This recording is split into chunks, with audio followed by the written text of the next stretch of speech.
Lance Armstrong's inspirational story made him a household name, and when my dad was diagnosed with cancer, my mom found strength from his book.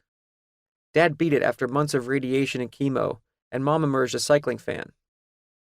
When Lance came back from retirement in 2009, corporate sponsors were plentiful, so established teams had real money, and it was easy for young riders to find jobs on continental programs, considered the minor leagues of pro cycling.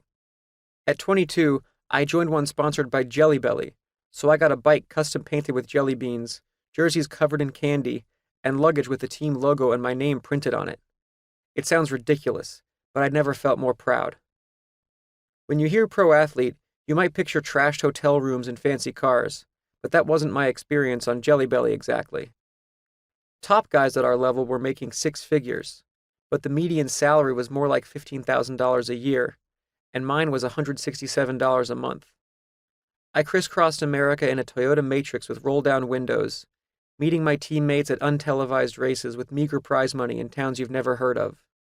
We stayed with host families, who often learned the hard way to never say, "Help yourself to the pantry." When Jelly Belly only offered me $6,000 to stay another year, I moved to a smaller team sponsored by Kenda Tires. They paid me a life-changing $15,000, but we weren't good enough to be invited to the tours of California, Utah, and Colorado, the only events where continental riders could show our ability to the top teams. Instead, we went to any low-level stage race that would pay our travel expenses, or criteriums, fast races through city streets with hay bales stacked on the sidewalk by the sharper corners, because they know someone will crash there. I finished second overall at the 5-day tour of Taiwan, behind a guy who'd served a 2-year EPO suspension. But I tore my chin open when the lead motorcycle crashed at the tour of the demilitarized zone in Korea. If there was a tour of Somalia with a free buffet, I'd have been there.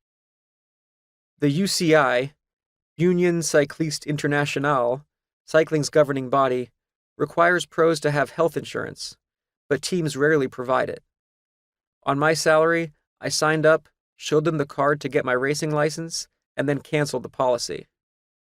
My parents feared that I was throwing away the money they'd spent on my education. I was. But they still cared, so they made me renew the insurance and paid for it themselves.